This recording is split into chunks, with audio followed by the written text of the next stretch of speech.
Good morning students, Chanakya coaching academy के YouTube channel में आपका स्वागत है। अभी तक हम लोगों ने साइंस के बेसिक कॉन्सेप्ट्स को समझा था।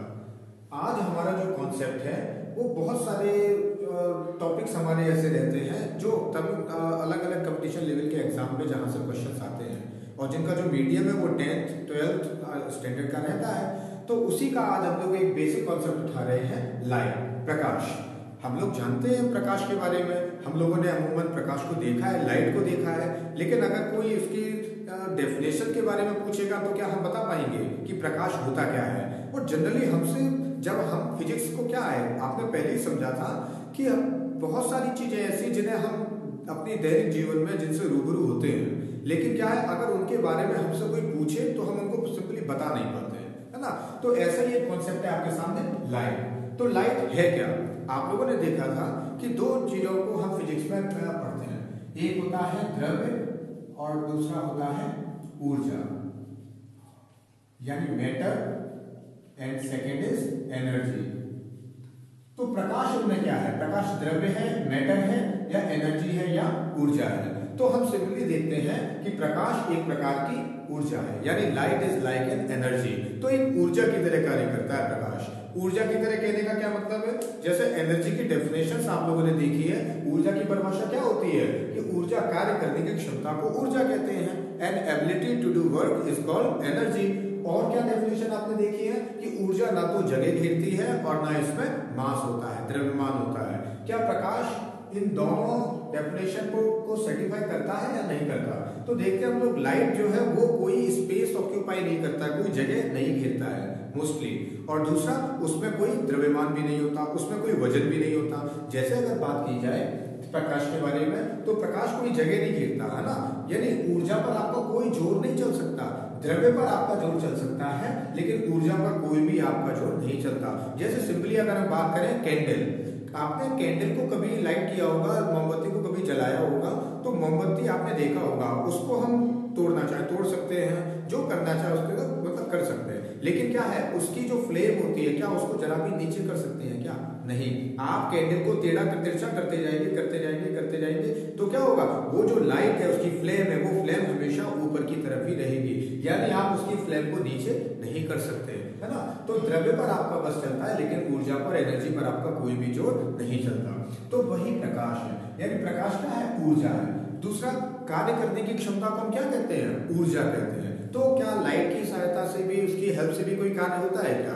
जरूर होता है। जैसे आपने देखा होगा आपके घरों पर सोलर पैनल लगा रहता है। सोलर पैनल क्या करता है? सनलाइट से चार्ज होता है, और चार्ज होने के बाद में, सनलाइट से चार्ज होने के बाद में आपके घर को इलेक्ट्रिसिटी प्रोवाइड करता है। यानी कहाँ? सनलाइट यानी प्रकाश से चार्ज हुआ और उसने आपको इलेक्ट्रिसिटी प्रोवाइड की। तो यही तो है प्रकाश। तो प्रकाश के बारे में हम लोग जान रहे थे। नॉर्मली अगर हम लोगों से पूछा जाए कि किसी भी ऑब्जेक्ट को देखने के लिए मिनिमम कितनी चीजों की आवश्यकता होती है, क्या बता सकते हैं आप? जब भी किसी ऑब्जेक्ट को देखते हैं, जब भी किसी वस्तु को देखते हैं, तो मिनिमम कितनी चीजों की हमें जरूरत पड़ती है? तो मोस्टली हमारे मन में ये आता है, दो चीजों की जरूरत पड़ती है। किसी भी ऑब्जेक्ट को देखेंगे तो दो चीजों की जरूरत होगी। कौन कौन सी वो दो चीज है? एक तो हो गया लाइट, और दूसरा हो गया हमारी आईज। तो लाइट और आईज, क्या इनके अलावा भी कोई ऐसी चीज है जिनकी जरूरत पड़ती है हमें? तो लाइट और आईज, यानी हम प्रकाश और आंखें। नॉर्मली हमारे मन में ये आता है कि लाइट और आईज के द्वारा ही हम किसी ऑब्जेक्ट को देख सकते हैं, किसी वस्तु को देख सकते हैं, लेकिन ऐसा नहीं है। अगर लाइट और आईज हैं तो भी आपको, अगर देखा जाएगा, किसी और अन्य चीज की भी आवश्यकता होती है। जैसे कि हमने देखा है, लाइट आपके सामने बहुत है, ठीक है, और आप किसी ऑब्जेक्ट को देख भी रहे हैं, तो लाइट होने और ऑब्जेक्ट को देखने के लिए आपको लाइट और आइस के साथ साथ एक और चीज की जरूरत होती है, और वो होती है डिस्टेंस। इन तीनों में से अगर एक भी चीज नहीं है तो फिर आपको वो ऑब्जेक्ट क्लियर दिखाई नहीं पड़ेगा। जैसे लाइट, प्रकाश तो खूब है, लेकिन हमारे पास आंखें नहीं है, तो क्या ऑब्जेक्ट को देख सकते हैं? नहीं देखा जा सकता। और आपके पास आंखें बहुत है, मतलब बहुत का मतलब ये नहीं कि बहुत सारी आंखें हैं, मतलब आंखें हैं, प्रकाश देखने की क्षमता है, लेकिन लाइट नहीं है, तो भी क्या ऑब्जेक्ट को देखा जा सकता है? क्या नहीं देखा जा सकता। लेकिन इन दोनों के बावजूद भी अगर एक डिस्टेंस नहीं है, डिस्टेंस यानी दूरी, आप बहुत ज्यादा दूर का और बहुत ज्यादा पास का देख नहीं सकते अपनी आंखों से, ठीक है ना। यानी अब एक बात तो चलिए समझ में आ गया कि बहुत ज्यादा दूर का नहीं देख सकते, लेकिन क्या बहुत ज्यादा पास का भी नहीं देखा जा सकता? हाँ, आपके आंखों के पास में अगर कोई चीज है तो उसको आप क्लियर नहीं देख सकते। जैसे अभी कोई हमें कोई बुक को पढ़ना है तो बुक को पढ़ना तो बुक को बिल्कुल सामने रखना पड़ता है, लेकिन अगर आप बुक को बिल्कुल आंखों के नजदीक ले जाएंगे तो वो आपको क्लियर समझ में नहीं आएगी, है ना। तो इन तीनों चीजों की यहाँ पर हमको जरूरत पड़ती है। चलिए अपने टॉपिक पर चलते हैं, लाइट, प्रकाश के बारे में। डेफिनेशन क्या है सिंपली लाइट की? The energy from the sun, a lamp etcetera that allows you to see anything. यानी क्या है, अगर हम इसकी डेफिनेशन की बात करें तो प्रकाश एक प्रकार की ऊर्जा है जिसकी सहायता से हमें अन्य वस्तुएं दिखाई देती हैं। ठीक है ना। तो प्रकाश एक प्रकार की ऊर्जा है जिसकी सहायता से हमें अन्य दूसरी वस्तुएं दिखाई देती हैं। प्रकाश सिंपली कहां से मिलता है? आपको सन से मिलता है या लैम्प से मिलता है। That allows you to see anything, जिसकी सहायता से आप दूसरी वस्तुओं को देख सकते हैं। याद रखिए, प्रकाश स्वयं दिखाई नहीं देता, प्रकाश स्वयं इनविजिबल है, लेकिन प्रकाश की सहायता से हमें दूसरी वस्तुएं दिखाई पड़ती हैं, है ना। जैसे बल्ब से कोई प्रकाश निकल रहा है तो निकलने वाला प्रकाश आपको दिखाई नहीं पड़ता है, लेकिन जब प्रकाश किसी दूसरी वस्तु पर पड़ता है तो आपको वो वस्तु दिखाई पड़ती है। तो इसीलिए हम कहेंगे the energy from the sun, a lamp etcetera that allows you to see anything is called light. यानी प्रकाश एक प्रकार की ऊर्जा है जिसकी सहायता से हमें अन्य वस्तुएं दिखाई देती है। तो ये सिंपली इसकी डेफिनेशन हो गई। प्रकाश की अगर हम परिभाषा की बात करेंगे तो ये एक परिभाषा हो गई, लेकिन अगर प्रकाश के गुणों की बात करेंगे, प्रॉपर्टीज ऑफ लाइट की बात करेंगे, तो प्रॉपर्टीज ऑफ लाइट कौन कौन सी होती है? तो एक बार उनको हम लोग समझते हैं, प्रॉपर्टीज ऑफ लाइट है क्या एक्चुअल में। तो आगे बात करते हैं प्रॉपर्टी ऑफ लाइट की, यानी प्रकाश के गुणों की। प्रॉपर्टी ऑफ लाइट यानी प्रकाश के कौन कौन से गुण होते हैं। तो पहला गुण क्या है? Light travel in a straight line. यानी प्रकाश क्या है? प्रकाश हमेशा सीधी रेखा में यात्रा करता है। स्ट्रेट लाइन, स्ट्रेट लाइन में सीधी रेखा। सीधी रेखा का क्या मतलब है? यानी प्रकाश मुड़ता नहीं है, प्रकाश हमेशा सीधी रेखा में यात्रा किया करता है। जैसे सिंपली एक एग्जांपल से अगर हम लोग समझें तो आप समझ सकते हैं कि जैसे आप टॉर्च लेके किसी गली से गुजर रहे हैं और आगे गली जो है वो मुड़ी हुई है। आपकी टॉर्च जब जल रही है उसमें आगे गली मुड़ी हुई है और आप जब बिल्कुल गली के पास हो जाते हैं तो क्या टॉर्च का जो रोशनी है वो भी मुड़ जाती है क्या? नहीं, जब तक आप टॉर्च को मोड़ते नहीं है तब तक रोशनी मुड़ती नहीं है। ऐसा नहीं होता कि टॉर्च आगे गली मुड़ रही है तो रोशनी भी है, आप जाके बाउंस होकर दोबारा मुड़ जाए, ऐसा नहीं मुड़ता है। क्यों? क्योंकि प्रकाश हमेशा सीधी रेखा में यात्रा करता है। नंबर दो the speed of light is faster than sound. The speed of light is faster than sound मतलब क्या है? The speed of light is faster, यानी जो लाइट की स्पीड है वो तेज होती है। किससे? साउंड से, यानी ध्वनि से। ध्वनि से ज्यादा रफ्तार किसकी होती है? लाइट की होती है। और एक बात और याद रखिए, अभी तक धरती पर सबसे ज्यादा अगर किसी सबसे तेज रफ्तार अगर किसी की प्राप्त हुई है तो वो प्राप्त हुई है लाइट की। ठीक है ना। तो साउंड की रफ्तार उसके सामने बहुत कम है। साउंड कितना? 332 मीटर पर सेकंड की यात्रा करता है वायु में, और जहां लाइट कितना यात्रा करती है? 3 × 10⁸ मीटर पर सेकंड। तो कहां ध्वनि रह गई और कहां प्रकाश रह गया? लेकिन क्या है, हम एग्जाम्पल से अगर समझें तो आप एग्जाम्पल से यूं समझ सकते हैं, जैसे आप किसी जंगल से जा रहे हैं और उस जंगल में दूर एक झोपड़ी बनी हुई है। झोपड़ी के नीचे 2-4 लोग बैठे हुए हैं और आपस में बातें कर रहे हैं। वो बाहर एक झोपड़ी के बाहर एक बल्ब लगा हुआ है, ठीक है ना। अब आप दूर, बहुत दूर उससे खड़े हुए हैं। अब वहां से आपको क्या दिखाई देगा? वहां से आपको जलता हुआ बल्ब दिखाई देगा, या जो 4-5 लोग आपस में बातें कर रहे हैं उनकी बातें सुनाई देंगी, है ना। आपको वहां से जलता हुआ बल्ब दिखाई देगा। यानी प्रकाश ने यात्रा ज्यादा कर ली और साउंड उतनी यात्रा नहीं कर पाया। इसीलिए हम बोल रहे हैं the speed of light is faster than sound. Next, light travel in vacuum. Light travels in vacuum, यानी जो लाइट है वो वैक्यूम को हम लोग क्या बोलते हैं हिंदी में? वैक्यूम को बोलते हैं निर्वात। जो लाइट है वो क्या होता है? निर्वात में भी यात्रा कर सकता है, वैक्यूम में भी यात्रा कर सकता है। और क्यों यात्रा कर सकता है वो ऐसा? क्योंकि लाइट को चलने के लिए किसी भी मीडियम की जरूरत नहीं होती। यानी अगर सीधा सा आप लोग बोले तो it does not require any medium, it does not require any medium, यानी इसको किसी भी मीडियम की जरूरत नहीं होती। अब इन दोनों पॉइंट्स को हम एक बार अच्छे से क्लियर से समझते हैं। लाइट ट्रेवल्स इन वैक्यूम, यानी प्रकाश जो है वो निर्वात में भी यात्रा करता है। अभी निर्वात में यात्रा नहीं करेगा तो सूर्य से लेकर पृथ्वी के अंदर तक आएगा कैसे? बीच में क्या होता है? निर्वात ही तो होता है, स्पेस ही तो होता है, वैक्यूम ही तो होता है। तो वहां से गुजर के यहाँ तक आ पाता है, तो लाइट वैक्यूम में भी ट्रेवल करता है। लेकिन अब आपके सामने अगर कहा जाए तो कुछ सबसे ज्यादा तेज रफ्तार किसमें होती है? सबसे ज्यादा रफ्तार होती है वैक्यूम में, और जितनी वैक्यूम में होती है लगभग उतनी ही होती है एयर में, यानी गैस में। अगर हम बात करेंगे एयर में यानी गैस में, तो उतनी ही रफ्तार इसमें होती है। और कितनी होती है वो हम नेक्स्ट पॉइंट में समझेंगे। और हमें मालूम है कि 3 × 10⁻⁷ मीटर/सेकंड के वेग से, वेलोसिटी से ये इसमें ट्रेवल करता है। उससे कम रफ्तार किसमें होती है? लिक्विड में। और उससे कम किसमें होती है? सॉलिड में। सॉलिड में होती है ना, यानी सबसे अगर ज्यादा तेज रफ्तार की बात की जाएगी तो वो वैक्यूम यानी और गैस में होती है। कितनी होती है? 3 × 10⁻⁷ मीटर/सेकंड होती है। उसके बाद अगर बात की जाएगी तो लिक्विड में होती है। लिक्विड में कितनी होती है? लिक्विड में लगभग अगर हम बात करेंगे अगर आपसे प्रश्न पूछा जाए कि समुद्र के अंदर कितनी गहराई तक प्रकाश जाता है, तो समुद्र के अंदर लगभग 200 मीटर की गहराई तक जो है प्रकाश चला जाता है। यानी लिक्विड में जो इसकी 200 मीटर तक की जो गहराई तक जो प्रकाश वो जा रहा है। सॉलिड में तो सॉलिड में बहुत कम इसकी रफ्तार होती है, तभी तो हम देखते हैं सॉलिड के आर पार हम नहीं देख पाते। क्यों नहीं देख पाते? क्योंकि प्रकाश उसमें जा ही नहीं रहा है। ठीक है। और लिक्विड में कितना जा रहा है? आपसे पूछा जाए तो समुद्र के अंदर 200 मीटर तक की जो यात्रा है वो ये किया करता है। अच्छा, लाइट ट्रेवल्स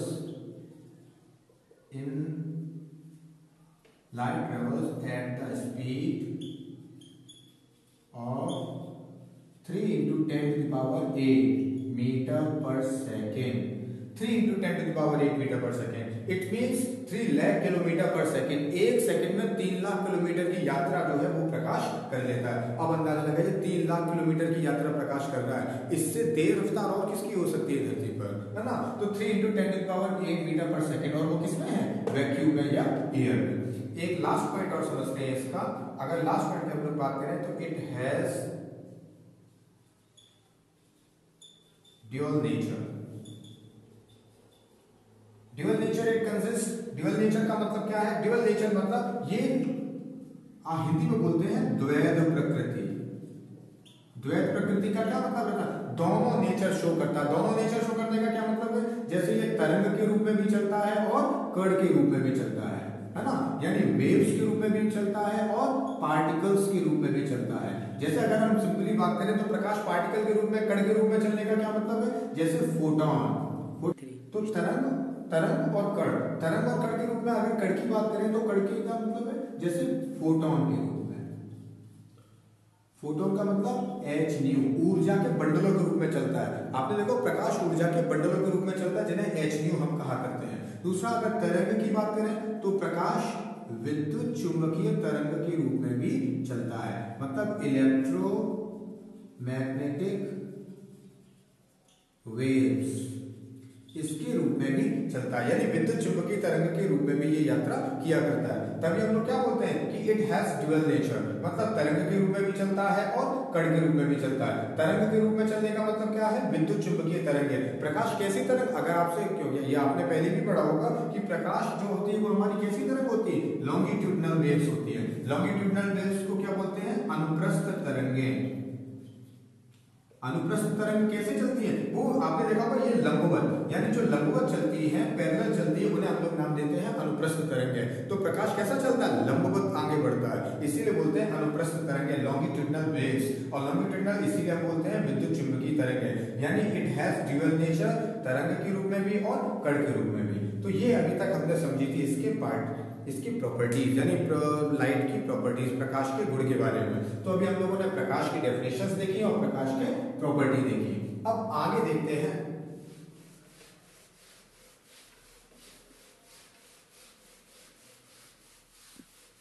ठीक है। तो next property, when light falls on a surface, जब लाइट क्या है किसी सरफेस पर गिरती है तो बहुत सारी घटनाएं यहां पर होती है, बहुत सारे यहां पर एक्टिविटी जो है वो हम लोग देखा करते हैं। एक्टिविटी की बात करेंगे तो इससे रिलेटेड आर्टिकल्स हम लोग क्या क्या पढ़ेंगे, जब प्रकाश किसी ऑब्जेक्ट पर पड़ेगा, जब प्रकाश किसी सरफेस पे पड़ेगा तो मोस्टली हम यहाँ पर अभी दो चीजों की बात करेंगे। नंबर 1 रिफ्लेक्शन और नंबर 2 रिफ्रैक्शन। इसको बोलते हैं हम लोग परावर्तन और इसको हम लोग बोलते हैं अपवर्तन। परावर्तन हम किस में पढ़ेंगे, परावर्तन पढ़ेंगे हम लोग और इसी के बाद जो हमारा टॉपिक आएगा, कॉन्सेप्ट आएगा, वो आएगा मिरर का। और अपवर्तन किस में पढ़ेंगे, अपवर्तन हम लोग पढ़ेंगे लेंस में। यानी रिफ्लेक्शन और रिफ्रैक्शन, रिफ्लेक्शन के लिए हम लोग मिरर का यूज करेंगे और रिफ्रैक्शन के लिए हम लोग यूज करेंगे लेंस का। तो पहले हम लोग समझते हैं रिफ्लेक्शन के बारे में और फिर समझेंगे रिफ्रैक्शन के बारे में, है ना। तो रिफ्लेक्शन की अगर हम लोग बात करें, परावर्तन की बात करें तो सिंपल से पहले तो हम लोग अगर चीजों को समझें तो इसका मतलब क्या है, रिफ्लेक्शन का मतलब क्या है। रिफ्लेक्शन को जैसे आपने देखा होगा किसी भी, जैसे छोटे हम लोग गेंद खेलते थे ना, और गेंद खेलने के लिए दूसरा हमारे पास कोई नहीं होता तो हम क्या करते थे, गेंद को लेते थे और दीवार में मारते थे। गेंद को लिया और दीवार में मारा और दीवार में लगने के बाद वो गेंद क्या होती थी, दोबारा से रिटर्न होती थी, दोबारा से वापस होती थी। इसी को हम क्या बोलते हैं, इसी को बोलते हैं परावर्तन। परावर्तन मतलब टकरा के वापस आना, टकरा के वापस आने को क्या बोलेंगे, परावर्तन। यानी लाइट गई किसी सरफेस से टकराई और टकरा के फिर से उसी मीडियम में वापस आ गई, तो इसको हम लोग क्या नाम देंगे, रिफ्लेक्शन ऑफ लाइट, यानी प्रकाश का परावर्तन। तो इसकी डेफिनेशन अगर हम लोग समझे, प्रकाश के परावर्तन की डेफिनेशन अगर सिंपली अगर हमसे पूछी जाएगी तो हम क्या कहेंगे, व्हेन लाइट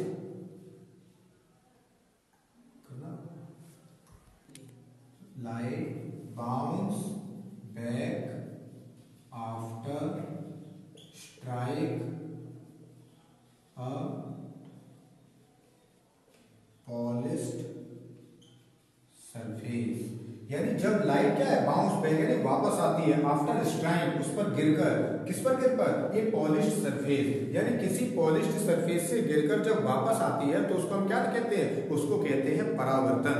अब परावर्तन कहां कहां आपने देखा है, कहां चीजें गई है, टकराई है, वापस आई है। जैसे सिंपली आप लोगों ने रडार की बात की होगी। अब जरूरी नहीं हम लोग लाइट की अभी बात कर रहे हैं, अभी हम लोग जैसे रडार में क्या करते हैं, रडार में भी क्या चीजें गई, टकराई और टकरा के ध्वनि वापस आ गई। ऐसे सोनार सिस्टम की अगर बात करें तो सोनार सिस्टम में क्या हुआ, ध्वनि गई आगे, किसी चीज से टकराई और टकरा के वापस आ गई। इको की बात करें तो इको में क्या होता है, इको में ध्वनि गई, किसी सरफेस से टकराई और टकरा कर वापस आ गई। तो इनको हम लोग नाम देते हैं रिफ्लेक्शन का, यानी दोबारा से टकरा कर वापस आना। तो ये सब एग्जांपल्स हो सकते हैं रिफ्लेक्शन के। अगर रिफ्लेक्शन नहीं होगा तो रडार नहीं काम करेगा, अगर रिफ्लेक्शन नहीं होगा तो सोनार सिस्टम नहीं काम करेगा, अगर रिफ्लेक्शन नहीं होगा, टकरा के वापस नहीं आएगी तो ईगो काम नहीं करेगा, अगर रिफ्लेक्शन नहीं होगा तो हम आपको देख नहीं पाएंगे, आप हमें देख नहीं पाएंगे। क्यों, क्योंकि रिफ्लेक्शन में क्या होता है, हमारी लाइट रेज जो है वो आप पर गई और आप दिखाई दी और उससे दोबारा से वापस आ गई, यानी आपका नजर, आप पर लाइट रेज गई और जाके फिर से वापस आ गई। इसी से हम लोग एक दूसरे को देख पाते हैं। तो ये एग्जाम्पल हमारे किसके हो गए, ये हो गया हमारा एग्जाम्पल रिफ्लेक्शन का। अभी जैसे एक डेफिनेशन हम लोग हिंदी में पढ़े तो क्या हो सकती है, प्रकाश, जब प्रकाश किसी चमकदार सतह से टकराकर उसी माध्यम में वापस लौट आता है तो इसे परावर्तन कहा जाता है। यानी जब प्रकाश किसी चमकदार सतह से टकराकर वापस आता है तो इसी घटना को हम लोग क्या कहते हैं, इसी घटना को कहते हैं परावर्तन। अब परावर्तन के भी कुछ रूल्स हैं, परावर्तन के भी कुछ नियम है। कौन कौन से नियम है जरा समझते हैं उनको।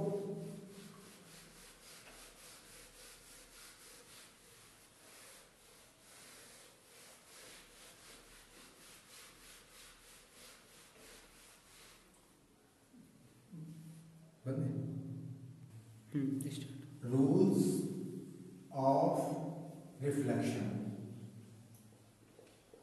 रूल्स ऑफ रिफ्लेक्शन हम लोग देखते हैं। अभी क्या है, हमने क्या लिया, हमने लिया एक पॉलिश्ड सरफेस, इस पर हमने कलर की, नॉर्मली आपने देखा होगा जो घर में हम लोग शीशा वगैरह यूज करते हैं तो क्या होता है, वो एक प्लेन मिरर होता है ना, तो एक हमने क्या लिया, एक प्लेन मिरर टाइप का लिया, एक सरफ, उसके एक भाग पर हमने कर दी कलर। अभी क्या करना है इसमें, एक प्रकार ये एक रे आई इसमें और रे टकरा के वापस चली गई, तो एक रे आई और रे इससे टकराई और टकरा के वापस लौट गई। जो आने वाली रेज होती है, ठीक है ना, जो आने वाली किरण होती है, इसको हम लोग क्या नाम देते हैं, इसको नाम देते हैं incident ray,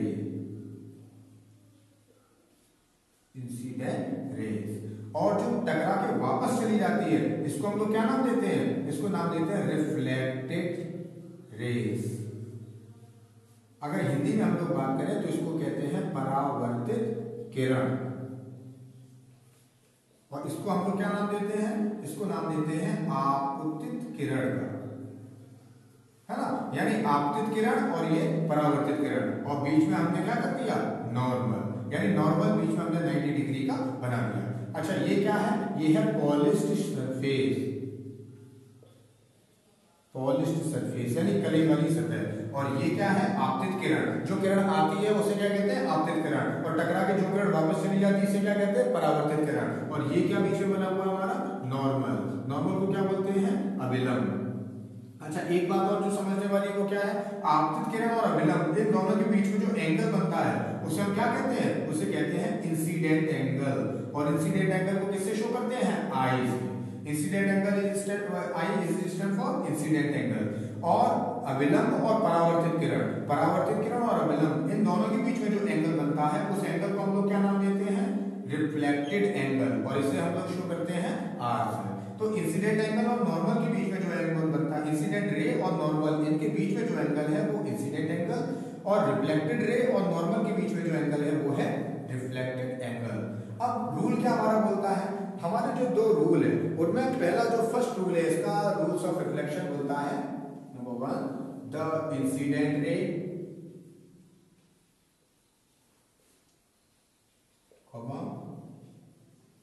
the reflected ray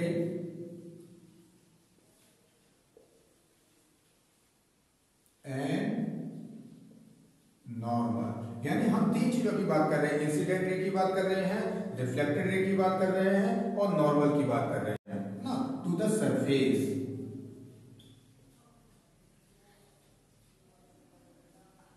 all lies in a point, all lies in a point मतलब क्या है, all lies in a point यानी हम इंसिडेंट रे की बात करें, रिफ्लेक्टेड रे की बात करें, नॉर्मल की बात करें, तीनों एक ही पॉइंट पर होते हैं, एक ही बिंदु पर होते हैं। ऐसा नहीं होगा कि इंसिडेंट रे अलग है, रिफ्लेक्टेड रे अलग है और नॉर्मल कहीं अलग आ गया, वो तीनों एक ही पॉइंट पर होंगे। ये हमारा फर्स्ट रूल है रिफ्लेक्शन का, यानी इंसिडेंट रे, रिफ्लेक्टेड रे और normal all are lies on a point, यानी सभी एक बिंदु पर ही काटते हैं। दूसरा नियम क्या बोलता है हमारा, दूसरा नियम बोलता है incident ray is equal to the reflected ray, यानी इंसिडेंट रे किसके इक्वल होता है, एंगल ऑफ रिफ्लेक्शन के, है ना, यानी इंसिडेंट रे किसके इक्वल है, रिफ्लेक्टेड रे के, तो इसीलिए जो इंसिडेंट एंगल है वो किसके इक्वल हो जाएगा, रिफ्लेक्टेड एंगल के, यानी angle I is equal to angle R, ठीक है ना। यानी इंसिडेंट रे किसके इक्वल हो जाती है, रिफ्लेक्टेड रे के, तो इंसिडेंट एंगल किसके इक्वल हो जाएगा, रिफ्लेक्टेड एंगल के। तो ये हमारे दो जो नियम है वो नियम क्या बोलते हैं, पहला नियम क्या है हमारा, पहला नियम है आपतित किरण, परावर्तित किरण और अभिलंब। आपतित किरण, परावर्तित किरण, अभिलंब दोनों एक ही बिंदु पर होते हैं। और दूसरा नियम क्या बोलता है, आपतन कोण सदैव परावर्तन कोण के बराबर होता है। Angle I is equal to angle R। तो ये हमारे जो रूल्स है उनके बारे में अभी हम लोगों ने देखा था। अच्छा, अब इसी पर बेस्ड कुछ एग्जांपल अगर हम लोग समझे तो एग्जांपल क्या हो सकते हैं, यानी आप जब तक न्यूमेरिकल मैथमेटिक्स कहते हैं ना, mathematics is the language of physics, जो भौतिक विज्ञान की भाषा है वो क्या है, गणित है। अभी क्या है, इसको जरा हम लोग एग्जांपल से समझते हैं, न्यूमेरिकल से समझते हैं। आप लोग इतनी बात तो समझे ना कि एंगल I किसके बराबर होता है, एंगल R के। और ये एंगल I और एंगल R कहां से हम लोग मानते हैं, नॉर्मल से मानते हैं। ये बात याद रखिएगा, ये कभी नहीं भूलें। जब भी आप न्यूमेरिकल करेंगे तो आप जहां पर अटकेंगे वो कहां पर अटकेंगे कि नॉर्मल से चीजें पूछी जाती है हमेशा। और कभी वो इधर दे देगा, कभी इधर दे देगा क्वेश्चन में, और वहीं पे हमारी मिस्टेक जो है वो हो जाएगी। तो जरा समझते हैं आगे की जो क्वेश्चन ऐसे आते हैं जिन्हें हम लोग इसमें रिफ्लेक्शन ऑफ लाइट में समझते हैं। तो इसको हम दो टाइप में बांटते हैं। एक जो सिंपल से क्वेश्चन होते हैं जिनमें कुछ हमें करना ही नहीं पड़ता, जैसा हमारा रूल्स है उसी रूल्स को फॉलो कर देते हैं, हमारा क्वेश्चन आ जाता है। और दूसरा जिसमें हमें थोड़ा बहुत दिमाग चलाना पड़ता है। तो ये कैसा क्वेश्चन है जिसमें हमें कोई भी दिमाग नहीं चलाना, क्योंकि हमें रूल पता है, उसी रूल को यहाँ पर अप्लाई करेंगे। तो फर्स्ट टाइप, इसको डालिएगा फर्स्ट टाइप। अब फर्स्ट टाइप में क्या है, जैसा क्वेश्चन आपके सामने लिखा हुआ है, यदि किसी माध्यम से कोई परावर्तित किरण 30 डिग्री का कोण बनाकर निकलती है तो वह किस कोण से सतह से टकराई थी। अब इसको जरा देखते हैं क्या बोल रहा है, उसको हम अपने डायग्राम से बना लेंगे तो हमें ज्यादा समझना आसान हो जाएगा। वो बोल रहा है किसी माध्यम से कोई परावर्तित किरण 30 डिग्री का कोण बनाकर निकलती है। कोई परावर्तित किरण है, तो परावर्तित किरण ये है आपतन कोण और ये है परावर्तन कोण। और ये क्या है, आपतित किरण जो आती है वो आपतित किरण और जो जाती है वो परावर्तित किरण। और ये हमने कर दी इसमें पॉलिश। अगर पॉलिश नहीं करेंगे तो क्या होगा, वो अंदर चली जाएगी और फिर बाहर निकल के नहीं आएगी। और जब पॉलिश कर दिया तो गई किरण और टकरा के फिर से उसी माध्यम में वापस आ गई। तो क्या बोला है, जब किसी माध्यम से कोई परावर्तित किरण 30 डिग्री का कोण बनाकर निकलती है, यानी 30 डिग्री का कोण बन रहा है, यानी ये किरण गई थी और जाने के बाद जब यहां से निकली है तो कितने डिग्री का इसने एंगल बनाया है, वो एंगल बनाया है 30 डिग्री का। तो पूछ रहा है वो कितने कोण से टकराई थी, यानी आपको एंगल R की वैल्यू मालूम है। तो यहां पर क्या मालूम है आपको, ज्ञात है angle R equal to 30 degree. Angle R equal to 30 degree, वो क्या पूछ रहा है आपसे, angle I equal to question mark. तो एंगल I की वैल्यू हमें पता करनी है। हम क्या जानते हैं, since we know that second law of reflection. Second law of reflection क्या है, angle I is equal to angle R, यानी कोण I कोण R के बराबर है। और यहाँ पे कोण R की वैल्यू कितनी, 30 डिग्री। तो क्या यहाँ पे 30 डिग्री लिखा जा सकता है, तो angle I is equal to 30 degree, then it is your answer. यानी कोण I का मान है 30 डिग्री। अब सेकंड क्वेश्चन ऐसा ही देखते हैं जैसे, तो नेक्स्ट क्वेश्चन देखते हैं, क्वेश्चन नंबर 2। क्वेश्चन नंबर 2 क्या बोल रहा है, यदि किसी समतल दर्पण से कोई आपतित किरण अभिलंब के साथ 45 डिग्री का कोण बनाती है तो परावर्तन कोण का मान क्या होगा। यानी उसने क्या दिया है, उसने दिया है एंगल मतलब रिफ्लेक्शन, जो आपतित किरण है, इंसिडेंट रे है, उसकी वैल्यू। और पूछी क्या है आपसे, एंगल ऑफ रिफ्लेक्शन, यानी एंगल ऑफ इंसिडेंट दिया है 45 डिग्री और एंगल ऑफ रिफ्लेक्शन आपसे पूछा है। तो सिंपल से इसका आपने एक डायग्राम बनाया, आपने इस पर कलई की, पॉलिश की, या आपने अभिलंब गिराया, और उसने दिया क्या है, आपतित किरण अभिलंब के साथ 45 डिग्री का कोण बनाती है। ये आपतित किरण, जो आने वाली किरण है वो आपतित किरण, और जो जाने वाली किरण है, टकरा के वापस लौटने वाली किरण है, उसको क्या कहते हैं, परावर्तित किरण। आपने यहाँ पर क्वेश्चन में दे रखा है इसकी वैल्यू 45 डिग्री, और पूछ रहा है कि R की वैल्यू क्या होगी, है ना। तो सिंपल सा I की वैल्यू आपको दे रखा है और R की वैल्यू आपसे पूछ रहा है। यानी क्या दे दिया है, given that angle I equal to 45 degree, और पूछा क्या है, angle R equal to question mark. Simple, जब भी हम लोग फिजिक्स का कोई भी क्वेश्चन सॉल्व करें तो सबसे पहले ये देखें उसमें दिया क्या है और उसके बाद उसमें पूछा क्या है। दिया क्या है, पूछा क्या है, ये लिखने के बाद हम क्या जानते हैं, तो हम क्या जानेंगे, सिंस वी नो दैट, हम क्या जानते हैं, मतलब इनमें हम लोग क्या जानते हैं, वैसे तो हम लोग बहुत जानते हैं, लेकिन इन दोनों में रिलेशन क्या है वो हम लोग क्या जानते हैं। तो angle I equal to angle R, ये रिलेशन हम लोग जानते हैं। इधर एंगल I की वैल्यू कितनी है, 45 डिग्री, तो एंगल I की जगह हम लोग लेंगे 45 डिग्री इक्वल टू R। तो सीधा सीधा angle R equal to 45 degree, ये हमारा हो गया आंसर। तो ये हो गया फर्स्ट टाइप। तो फर्स्ट टाइप के सेंटेंस क्या होते हैं, फर्स्ट टाइप के जो क्वेश्चन है वो कैसे होते हैं, आपने डायरेक्ट जो दिया था वो सीधा लिख दिया और जो सेकंड था वो आपसे पूछा गया था वो आपने बता दिया। अब सेकंड टाइप क्वेश्चन हम लोग देखते हैं, सेकंड टाइप क्वेश्चन कैसे होते हैं ये जरा इस पे देखते हैं। सेकंड टाइप, इसको हटाएं, second type. Second type question जैसे लिखा हुआ है, एक किरण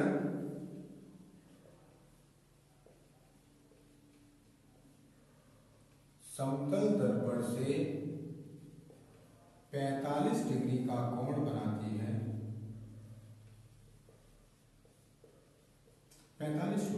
50 डिग्री का कोण बनाती है, तो एंगल आर की वैल्यू बताइए। ठीक है ना, एक किरण समतल दर्पण से 50 डिग्री का कोण बनाती है और आर की वैल्यू आपसे पूछ रहा है, तो आर की वैल्यू बता सकते हैं कितनी होगी, समतल दर्पण से 50 डिग्री का कोण बना रही तो एंगल आर की वैल्यू आप लोग बता सकते हैं कितनी होगी। अभी मन में ये आ रहा होगा 50 डिग्री का कोण बनना तो 50 डिग्री होगी, लेकिन इतनी आसान होती फिजिक्स तो फिर बात क्या थी। क्या बोल रहा है एक बार देखते हैं, इसके डायग्राम से समझते हैं तो बहुत जल्दी आसान होता है। ये आपने गिराया अभिलंब, ये कौन सी किरण है, आने वाली किरण को क्या बोलते हैं, आपतित किरण, और ये कौन सी किरण है, जाने वाली किरण, जाने वाली किरण को क्या नाम देते हैं, परावर्तित किरण, और ये क्या है, नॉर्मल। क्या कह रहा है वो कि एक किरण समतल दर्पण से 50 डिग्री का कोण बनाती है, यानी जो किरण आ रही है उसका कोण कितना है, समतल दर्पण से, ये दर्पण से इसका कोण कितना है, 50 डिग्री। लेकिन आपको इससे कोई लेना देना नहीं, आपको मतलब किससे है, आपतित किरण से और अभिलंब से। आपको अगर इसकी वैल्यू पता है तो ही तो आप बता सकते हैं आर की वैल्यू, लेकिन आपको इसकी वैल्यू तो भी पता नहीं है। टोटल वैल्यू कितनी होगी, यहां से लेके अभिलंब कितने डिग्री का है, 90 डिग्री का, 90 डिग्री। अभी 90 डिग्री में से ये कितना है, 50 डिग्री, और ये आपको मालूम है, नहीं मालूम, तो 50 माइनस है, यानी आपको टोटल वैल्यू कितनी है, 90 डिग्री। 90 डिग्री में से आप क्या करें, 90 डिग्री में से हम लोग माइनस करते हैं 50 डिग्री, और आपको वैल्यू ये वाली पता करनी x, है ना। तो टोटल में से आप क्या करेंगे, जो टोटल 90 डिग्री है उसमें से 50 माइनस कर देंगे, तो x की वैल्यू कितनी आएगी, 40 डिग्री। यानी यहां पर इसका मान कितना है, 40 डिग्री, है ना। अगर इसका मान 40 डिग्री, अब हम लोग देखें इतना बात समझ में आया कि नहीं आया, कि एक किरण जो है समतल दर्पण के साथ 50 डिग्री का कोण बना रही है, तो कोण r की वैल्यू चाहिए। r की वैल्यू कैसे निकालेंगे, टोटल वैल्यू यहां से अभिलंब जब हम लोग गिराते हैं, जैसे मान लीजिए कि ये आप लेकर आए थे, जो अभिलंब है वो अभिलंब कितने का होगा, 90 डिग्री का होगा कि नहीं होगा, और ये कितना है उसमें 50 डिग्री। हमें पता लगाना है, ये टोटल है 90 और इसमें इतना है 50 डिग्री, अब बचा कितना, 40 डिग्री, है ना। तो यहां पर हम क्या जानते हैं, angle I equal to 40 degree, then angle R is equal to question mark.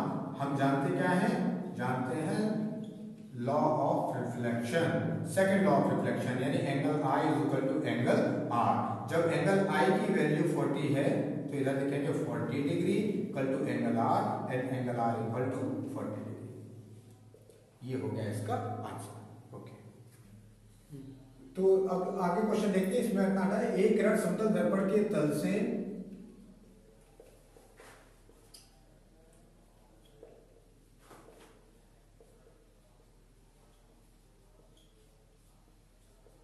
यानी एक किरण कोई आई है और समतल दर्पण के तल से वो 35 डिग्री का कोण बनाती है, तो आपतित किरण तथा परावर्तित किरण के बीच का कोण बताइए, है ना। ये उस क्वेश्चन ने पूछा, क्या पूछ रहा है, एक किरण समतल दर्पण के तल से 35 डिग्री का कोण बनाती है, तो आपतित किरण तथा परावर्तित किरण के बीच का कोण कितना होगा। तो कितना होगा बता सकते हैं, ये एक कोई किरण आई है, समतल दर्पण के तल से टकराई है, और टकराई कितने एंगल पर है, 35 डिग्री के एंगल पर। तो फिर से अगर हमें क्वेश्चन का आंसर निकालना है तो अपना डायग्राम बनाना पड़ेगा। अगर डायग्राम बना लेते तो हम आधे से ज्यादा चीजें अच्छे तरीके से समझ जाते हैं, है ना। तो ये है, ये कौन सी किरण है, आने वाली किरण को क्या कहते हैं, आपतित किरण, और ये जाने वाली किरण, इसको क्या कहते हैं, परावर्तित किरण, इंसिडेंट रे और रिफ्लेक्ट रे। क्या बोल रहा है, एक किरण समतल दर्पण के तल से 35 डिग्री का कोण बनाती है। ये किरण जो आई है वो समतल दर्पण के तल से कितने का कोण बना रही है, 35 डिग्री का। इतनी बात समझ में आई, 35 डिग्री का। तो पूछ रहा है आपतित किरण और परावर्तित किरण के बीच का कोण बताइए। तो सबसे पहले हम ये निकालें, है ना, और ये कैसे निकालेंगे, टोटल कितने का है, 90 का। अभी 90 में से हमें क्या पता है, -35 पता है, ठीक है। तो हमें क्या पता लगाना, आई की वैल्यू पता लगानी है। तो आई की वैल्यू क्या है, 90 - 35, और 90 में से 35 जाएगा, कितना बचेगा, 55। तो ये आई की वैल्यू आई है 55। अभी क्या समझ में आ रहा है, क्वेश्चन का आंसर क्या है, 55 नहीं। क्यों, क्योंकि वो आपसे क्या पूछ रहा है, आपतित किरण तथा परावर्तित किरण के बीच का कोण बनाइए, बताइए। तो ये क्या, अभी आप क्या आपने सिर्फ आपतन कोण ही तो निकाला, परावर्तन कोण तो निकाला नहीं। तो परावर्तन कोण जब ये 50, 55 और 55 है, 55 है, तो एंगल आर भी कितना होगा, 55 डिग्री। और आपको क्या करना है, दोनों के बीच का कोण बताना है, यानी angle I plus angle R, यानी 55 डिग्री और प्लस 55 डिग्री कितना हो जाएगा, 110 डिग्री। तो ये हो गया आपका आंसर, 110 डिग्री। तो आपने अभी तक समझा है लाइट के बारे में, और लाइट का जो बेसिक कॉन्सेप्ट है रिफ्लेक्शन के बारे में। रिफ्लेक्शन ऑफ लाइट के आपने रूल्स देखे और आपने एग्जांपल देखे। अब हम लोग जब आगे बात करेंगे नेक्स्ट पार्ट में, तो बात करेंगे मिरर की, दर्पण की। तब तक के लिए गुड बाय।